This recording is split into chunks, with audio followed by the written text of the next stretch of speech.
because everyone wants to get popular because people love who you are. That's so almost never the case.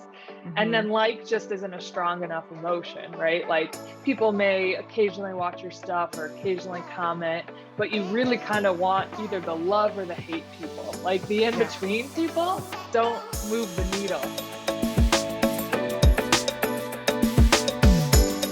Welcome to the show, Callie. It's so amazing to be face to face with you. Thank you so much for taking the time to chat with me today. Absolutely. Thank you for having me on. I actually have your strong cover right here in my hands, and it's absolutely stunning. How do you love it? Have you actually have you actually had a copy in your hands yet?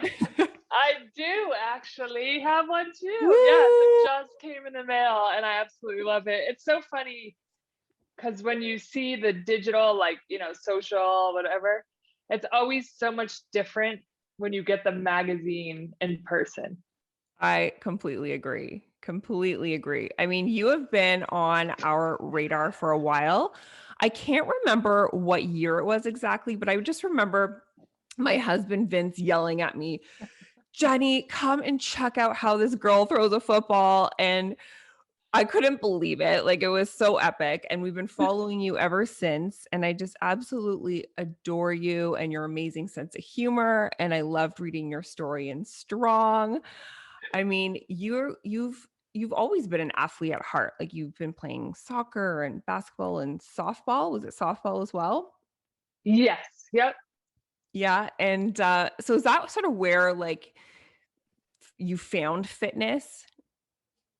Yeah. I think like sports, yeah, are innately who I am and like what I always wanted to do. Like literally in my third grade journal, my mom and I were cleaning out my old room one day. We found it and like the first entry, first sentence, I wrote in third grade, I like sports, eating, and sleeping. And in my spare Love it. time, I do my homework. And I'm like, Mom, like I literally wrote it down for you. I wrote it down. It was right here. And that's like never changed. That's like just who I am. Yeah, I played soccer, basketball, softball through high school. I was a Division I athlete, softball player in college.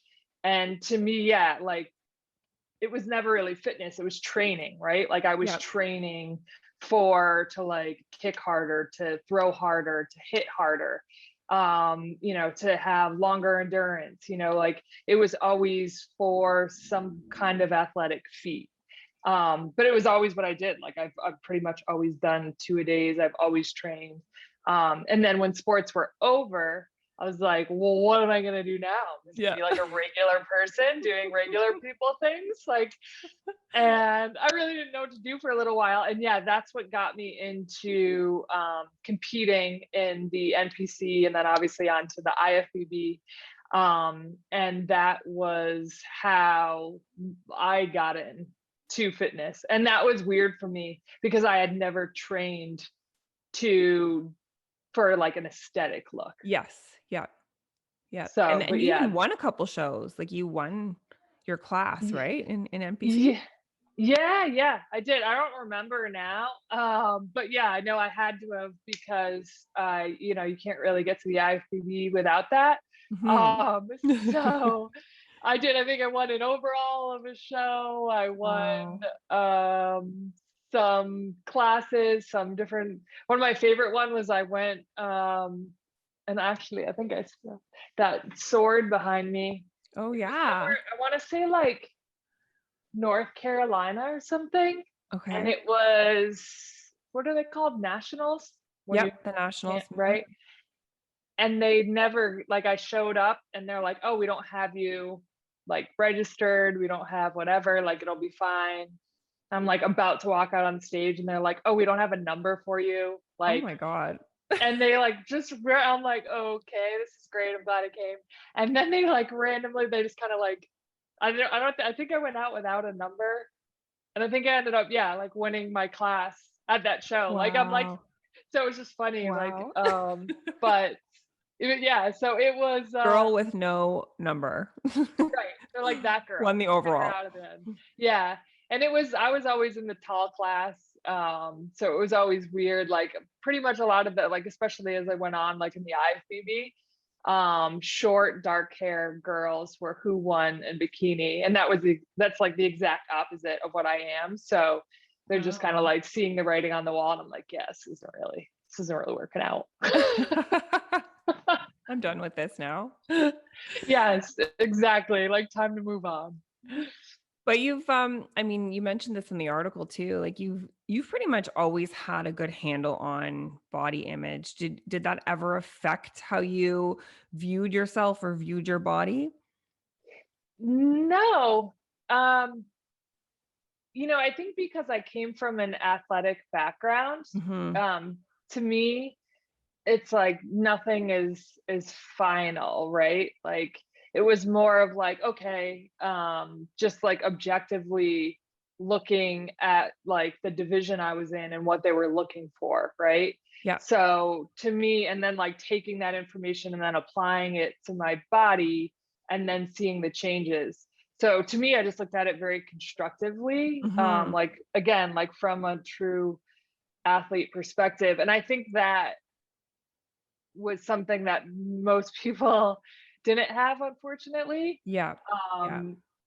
Yeah. Um, so it was never, yeah, like an unhealthy thing for me. Like I remember like when I first started, like it's easy for me to put on muscle. Hmm. And then like the look changed from like one year to the next where like they wanted legs and then they're like, well, we only really want glutes. We don't want quads. And I'm like, well, Yeah. what am I supposed to do with these quads? Like, so then I literally learned how to walk muscle off. Like I didn't train Oh, quads for like a year. Like I didn't even run. Like it was like, okay, no, all I can do is walk because you put on, quad so quickly. So, and it worked. Like, so that was the cool part of it, was like taking information and applying it. It yeah. never like phased me in a negative way or like like, oh, feel bad about myself or anything Yeah. like that. It was just more of like, this is what they're looking for, this is what you do, and then whatever. You viewed it more as a sport, right? Like you Yeah. viewed it more as a sport, and that you're, building yourself to that specific timeline. I guess you didn't really, you knew that you're not going to hold that conditioning all year round, right? Right. Which, yeah, I think part of that in the beginning was a little bit of a learning process because Hmm. that was like outside of my realm, right? Like I knew, you know, like you said, like viewing it as a sport part, like, okay, yeah, if I want to, hit harder, I'm going to do wood chops, right? So Hmm. then it was the same for that. Like if I need more glutes, right, then I'm going to do more, stiff legged deadlifts, Yep. that kind of thing. But the part of it, now I forgot the question you just asked. Like you viewed it as more like, you're not going to really hold that conditioning. Like it's Oh, impossible to really yes. hold that conditioning for Yes. your, Well, the first year I competed though, I had no idea what I was doing. And I was just like listening to everyone by the book because that's how I yeah. learn, right? Yeah. I'm like, okay, whatever they say. Like I remember my first show I did, it was like one of those weird shows they do at like the Olympia that's not really in a like federation, right? Yeah. It's more of like, so they're like, oh, this is more of like a modeling show. I remember they had me eating like 3 ounces of protein and like a tablespoon of rice. And I have a very fast metabolism. And I'm like, and then they'd be like, are you eating all your food? And I'm like, you don't have to tell me to like Eat food. eat all my food. Like it's like I literally eat all the food. Like I told you, I have a fast metabolism. I remember that first show I competed, I was like 114 pounds. I'm Wow. 5'8". Like that Wow. is Yeah.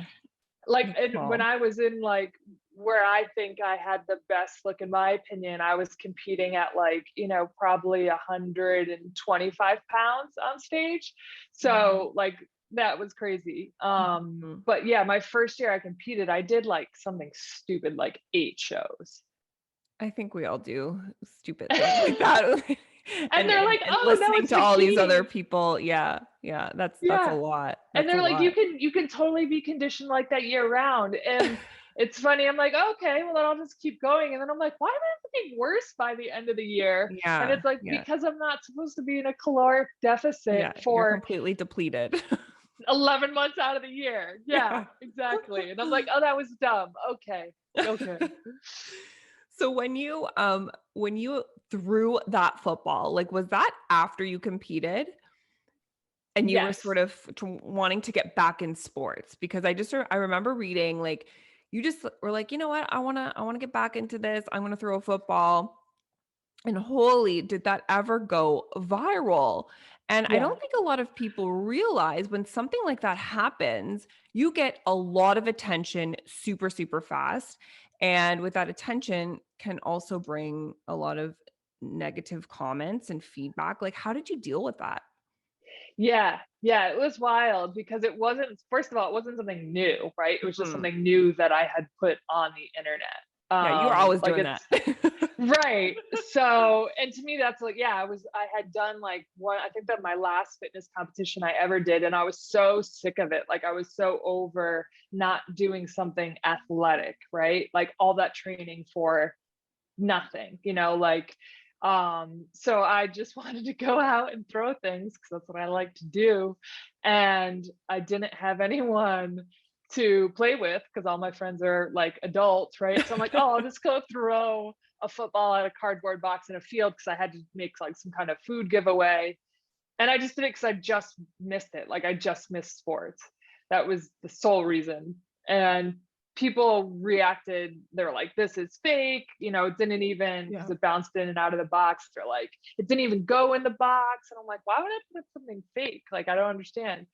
And then I knew like I was onto something, right? Because like people were reacting so negatively to it. So I Mhm. kept putting out more and more. And then they're like, I bet you can't throw on the run. And I'm like, I don't know. I've never really tried to throw a football on the run.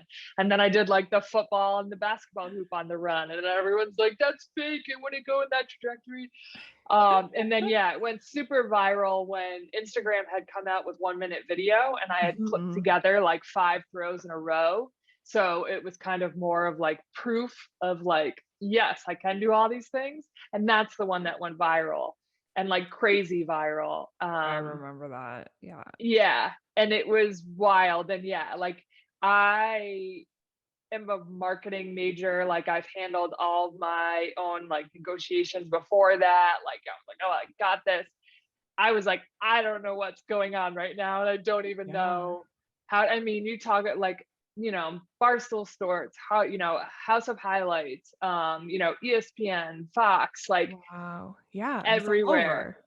over. And companies reaching out like, oh, we want to buy the licensing rights to this, we want this, like, like I had like big networks being like, we want to use your, and all that. To me it was like all this social media, like they could use it as long as they tagged me, but if they were a network, I'm like, trying to talk to my friends who are like, and I'm like, what's the deal? Do they have budgets for this kind of stuff? Because I'm just Wow. not handing over my content for free. Like they're Yeah. essentially, right? Like I know networks have different like opportunities and things like that. So I said no to a lot of them, the networks in the Mm. beginning.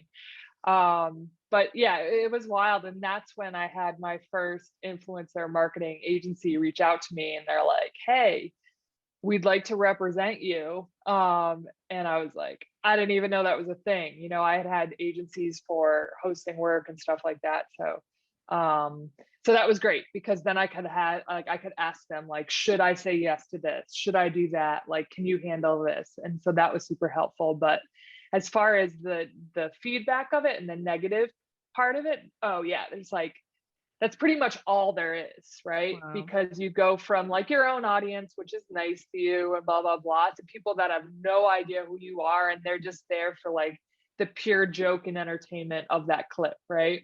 Yeah. Um, so luckily for me, I innately like I don't really care what people think. So that's one good thing about it. And then I basically just started trolling my own threads. Like people would be I love like, that. she sucks. Like, why doesn't she go back to the kitchen? And then I'd be like, you don't want me in the kitchen either. And they're like, wait, aren't you the girl in the video? And I'm like, yeah, it's me. And they're like, oh my God, that's so funny. You're trolling your own threads. And they're like, you're so cool. And then they wanted to like me after that, That's right? hilarious. That's Um, hilarious. so yeah, so that's kind of how I handled it, was just like with jokes. I think that's the only way, like to get through something like that, don't take yourself too seriously. And I mean, I remember you saying this in the article. You said, if you're ruffling some feathers, you're probably doing something right. Yes. Like I knew there was like consumption is consumption, right? Like Mhm. you don't get to choose if someone consumes something and they like it or if they consume it and they don't like it. All that matters to me is that you consume it. Like a view You're is a right. view. A Mhm. comment is a comment. And unfortunately, we're emotionally driven creatures. So hate will always be a stronger emotion than like. So the more they hated it, the more views and the more opportunities I got. So it was actually a Wow. great thing, Yeah. because everyone wants to get popular because people love who you are. That's so almost never the case. And then Mhm. like just isn't a strong enough emotion, right? Like people may occasionally watch your stuff or occasionally comment, but you really kind of want either the love or the hate people. Like the in Yeah. between people don't move the needle. Mm. But it was funny. Yeah, even like the some of my favorite were the guys that were saying I was just throwing like that to show off my butt. And they're like, talking about like, cause I was wearing workout leggings, like, oh, like you're just wearing that. I'm like, oh, right, you're right. I'm sorry. Football pants are usually baggy and the white ones aren't see-through at all. Like, and like they're like, oh my, like you're just looking for things that Yeah. don't exist. If I was a male in football pants throwing a football, it would be the exact same angle, the exact same thing. Yeah. You're actually the one that's sexualizing it and trying to put me down for doing quote unquote a man's thing. And I'm not having it. I love that. I love it. It says more about the person anyways than it does about Yes. you. I love I love just watching your content on IG. I think it's so funny and lighthearted. When I'm visiting your page, I'm always like smiling and laughing, and I really appreciate that. But one of the things that you had said is one of your favorite hashtags is fail hard. Can you explain what that means? Yeah. To me, it's like in social media, rightfully so, is kind of like a highlight reel, right? We all Yeah. go there to put like our things that we're proud of, and that's like, there's nothing wrong with that at all, but I think sometimes that people don't realize that like there is a struggle there, right? And like Mhm. it is hard and you do fail and you do fail a lot, so and it's an uncomfortable place to be. So for me, it's like, you know, giving yourself the opportunity to fail hard is huge. Like, I had the opportunity to go on, the Go Big show on TBS this year. And I remember like people were, I've done trick shot shows with like Facebook, but it's all trick shot artists, right? We're all kind of doing the same thing. And it's Yeah. like filmed a certain way. This is like, I had no idea what anybody else was doing. I'm like, it's trick shots. I don't know if this is great for TV. And then people are like, were you going to do it? And I'm like, yeah. And they're like, well, what if you go on and you miss every shot? I'm like, well, then I go on and I miss every shot, like, but I don't know. But that's sports, right? Like Yeah. that's sports in a nutshell. Like some Mhm. days you can show up and you're money, and other days you show up and you're like, yeah, better get back to work. 'Cause, Yep. Yep. but like putting yourself in that position where you're like giving yourself the opportunity to fail hard is so important, I think, because that's where the most growth happens Yes. Mhm. as a human, right? Like, Yep. and what you're doing and figuring out what you want to do. Like, I've never figured out what I wanted to do by winning. Like, I figured out what I wanted to do by failing. And that made me learn how to get better and what I needed to do and the things that I needed to grow on. So that's why I think it's super important. I love that. I totally agree with you. Our struggles end up being our biggest strengths in the end. We learn and we evolve through struggles, and it makes us better human beings, right? So I just Absolutely. yeah, I love that. I know that you have recently become a mom to Yes. Marco, your little baby boy. How old is he now? He is 19 months. Nine. Okay, so not super recent, but Yeah. he's at that busy It stage. feels super Yeah. recent. How is it becoming a mom? How's motherhood going? it's amazing. And it's funny, like I always knew that being a mom would be the hardest thing I would ever do. Especially, I'm not someone who's like super domestic that's like, oh, I can't wait to be a mom. I don't, I want to like cook meals and do all these things for right. Like that's just not like I want to hang out and play sports and work out. Like that's what I want to do. Yeah. So all of those things that I want to do, like as you know, when you are pregnant and then, like there is a long period of time where you can't live your life the way you want to live your life and you have to sacrifice those things. And if the timing isn't right for it, then I think, you resent that gift. Yeah. And it is a gift, but it also is like the super, the hardest thing you'll do. Yeah. But it's awesome, it's he's such a little character and he's like getting so much personality right now, where it's like super fun. But yeah, I mean, it's completely changed my life, it'll never be the same again. And it's funny, people will say things to me like, oh, like just in your free time, like when you're just hanging out. And I'm like, I don't have free time.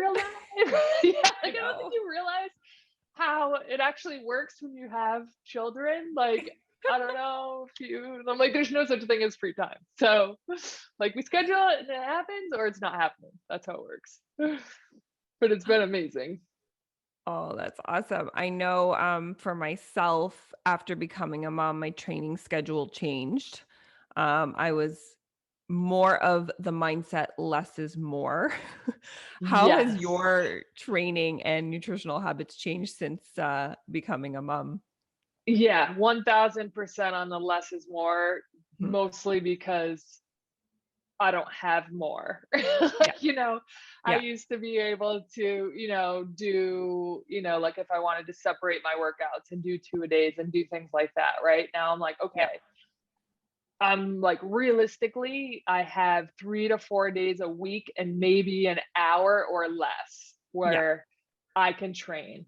So I need to figure out a way to make that work. So that's what I Mhm. did. And so for me, like core strength was a big priority post baby. So I kind of made my workouts kind of revolve around like they're more of like full body, combined conditioning, combined Yeah. strength, combined everything in an hour or less.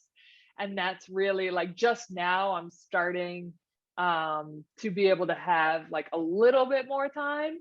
Mhm. Thank you, daycare. Yeah. But that's kind of how I looked at things. And nutritionally, it was more of just like, you know, I breastfed. So in the beginning, it was just about, what he needed still. Right. Yeah. So, making sure I was getting enough calcium, like having dairy, things I never had before, like I was Mhm. dairy free, everything. Right now I'm like, oh, you know what? I should probably keep this ice cream because I need this dairy. Um, so, And you're but so hungry breastfeeding. I was oh, starving all the time. it is like a primal hunger. Like I developed this term when I was breastfeeding called ugly eating because that's all I did. Like It I'm was. like I'm It's so so true. hungry. I'm like I just ugly eat. Like I hope no one's watching. I don't even care if they are because I'm just gonna ugly eat. Just shove this food as fast as I can into Yeah. my mouth because I'm so hungry and I also have no time. Yeah. But it's like ugly eating like in full effect. And so yeah, so for the first like 6 months it was all just about making sure I had what he needed. Mhm. And then once I started weaning, and then again it was kind of like, again, fast, quick, easy food because the same thing, like time was an Yeah. issue. Yeah. I think you just become more time efficient though when you are a mom. You're like, what did I do with all my time before? Yes. Like I like literally block my day. And before I was just like chilling, Right. doing things whenever I wanted to do. It's like, what? I Exactly. thought I You're had like, no time then. I know, you're like, oh, I'm so busy. Meanwhile, it takes you like an hour to get your warm up done, then you're Exactly. working out, and you're like, oh, what am I doing? I should take some selfies now. Like, Yeah. Totally just waste of life. Waste of life. Totally, totally. So Kelly, any fun and exciting things that you're a part of right now that you want to share with everyone? Yeah, so I have my new fitness app, which is going to be launching very soon in May. And it's Amazing. basically, yeah, revolving around everything that we've said. I think, fitness is hard, right? Like Mm, especially for people who don't come from like sports backgrounds, or that's what they did, or that's what they enjoy doing. Like it's truly what I enjoy doing. So I'm always going to do it, right? mhm. So, but when I Be look part of your life. around, yeah, like the fitness world, like fitness people follow fitness people. If you're into Mhm, fitness, you're going to be into fitness people. mhm, But mhm. like I look at people I know in real life, right? Like, my brother, my sister, my friends, they have, real lives, they have kids, they have jobs. Like they're not going to be meal prepping all day on Sunday. They're not going to be doing two a days, you know. I have friends that are like, oh, I'm gonna do this 12-week get shredded plan. And I'm like, don't. And I'm like, it's good. You're gonna do it for 2 weeks. You're gonna hate everything about it. They're gonna have you eating horrible food. Yeah. You're not gonna be able to like keep up with the cardio and like you have too much going on in your life. So like my intent was to create something that people could do for a long period of time, like using like my fitness philosophies, right? Mhm. Like there's not like a special diet, there's not a special, like, oh, you're doing this workout, or Yeah. you know what I mean? It's just meant for real people with real lives that want to be consistent at something. And so I'm really excited about that I because love it's, that. yeah, it's not like counting macros or anything, like, it's Yeah. just meant to be something you can consistently do, because that's where, as we all know, the gold is, right? Yeah. Like The once you can lifestyle. find those, yeah, those workouts where like you're consistently able to do it, maybe it's only 3 times this week, maybe it's 2 times, maybe it's, but you're Yeah. doing it for a year, you're doing it for two Mhm. years, and that's where the change will start to happen. So that's, it's all basically my fitness philosophies. Like I'm a big fan of juicing. I don't know if you're a juicer, but I'm I love big on, juicing. Mhm. yes, I'm huge on enzymes. I don't think people fully appreciate how valuable they Yeah. are, Yeah. and how absent they are in our diets, but I'm a huge believer in enzymes. Basically all like some of the stuff gets overwhelming because like I think sometimes too, there's a piece of it where people just look at working out as I'm going to do this to look a certain way, or I want to Mhm. get, Mhm. where people don't understand that like the real big overall picture of being active has to do with slowing the aging process and Yeah. increasing the, amount of life that you're going to have in your life. Longevity. Mhm. Yes. Mhm. Mhm. And you might not never have that six pack, and you might not, but like if you are still working out and you're being active and you're doing those Yeah. things, you are going to dramatically change how you age. Yeah. And that gets lost, I think, too, in a lot of the fitness world. So a lot of, yeah, just like my fitness philosophies all kind of bundled up in my app. So I'm very I stoked love about it. that. I love it. And I mean, with I have strong girls, and I've been coaching women since 2012, and that's been our philosophy as well. It's just I ask my clients, some of the people that come into our world are like, I'm doing keto, and I'm like, that's fine if you like it, but are you going to be able to keep that up for the rest of your life? Right? That's the Yeah. question, right? So I love that you're, offering that lifestyle approach to normal people, that you want to reduce the aging process. You want to feel good when you're 60, 70, 80 years old, right? Right. No, Yeah. that's And I really don't think awesome. I don't think they realize how simple it is. Like that, Yeah. that it's it actually does have a very profound effect. Even just like 30 minutes a day, four Mhm. days a week can reduce like how you age, like up to like 80%. It's Yeah. crazy. Yeah. It doesn't have to be hours a day, guys. No, not at all. Well, Callie, I ask all of my guests at the end, what does the word strong mean to you? I think, yeah, and kind of to touch on what we talked about earlier, to me, Yeah. it's like, yeah, giving yourself the opportunity to fail hard and not have that stop you, right? Like, even if it is repeatedly, like, and it hurts to fail, like, it's hard. And everyone will probably be like, oh, whatever it is, right? If it's a business, if it's a relationship, if it's working out, right? Like whatever it is, you'll have those people like, oh, maybe you should give that up, or maybe you should try something else, or maybe, right? But like not taking no for an answer. And if it's something you really want and you can't, it makes you happy and it's something you want to keep working for, like to continue putting in that work, um, and giving yourself, like having that strength to do it day after day, no matter how hard it is. To me, that's what strong is. I love Um, that. yeah, like it's not easy. I think a lot of people think it's easy sometimes. Like strength is never easy. It's actually like super hard, and um but it doesn't mean you shouldn't keep trying and keep putting in the work and keep showing up. I love that. Don't take no for an answer. And I think that's where a lot of people get stuck, right? They get turned down that first time and then they stop trying.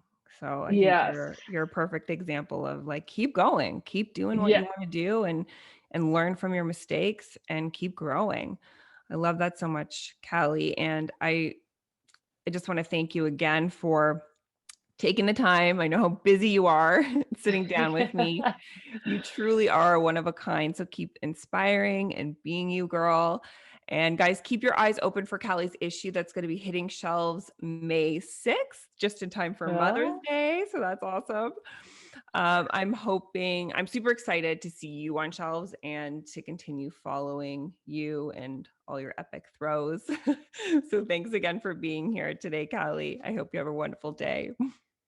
thank you, Jennifer. I really appreciate it. And I really appreciate the opportunity to be one of your cover athletes. I'm super flattered by it. And I definitely do not take it for granted. I know there's a ton of strong, amazing women out there that you could have chosen. So I'm very honored to be the May June cover athlete. So thank you Yay. so much for the opportunity. Oh, you're welcome.